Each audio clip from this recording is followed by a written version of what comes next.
आज सरकारी उच्च प्राथमिक विद्यालय खलियापाली ठारे अंतर्जातीय साक्षरता दिवस पालित हो जाइछि। एही अवसर में विद्यालय प्रधान शिक्षक श्री लोकनाथ दास समस्त छात्र छात्री मानकु तथा शिक्षक शिक्षयित्री और अभिभावक अभिभाविका मानकु नहीं एक सभार आयोजन करथिले। एही सभारे परिचालना कमिटीर सभापति श्री बुद्धदेव कांड जोग देइथिले। श्रीमती विश्व विभूषित पंडा सभा परिचालना करथिले। प्रधान शिक्षक श्री लोकनाथ दास अंतर्जातीय साक्षरता दिवस लक्ष्य और उद्देश्य विषय रे समस्त को अवगत करैथिले।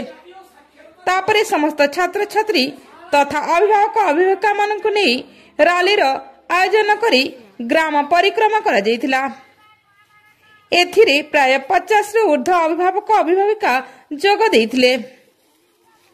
ए कार्यक्रम को विद्यालय वरिष्ठ शिक्षयित्री श्रीमती लिपिरा राणी प्रधान खतुसना श्रीमती विश्व विभूषित पंडा और श्री सुरेंद्र मेहर सहयोग करथिले। ब्यूरो रिपोर्ट तनिषण टीवी।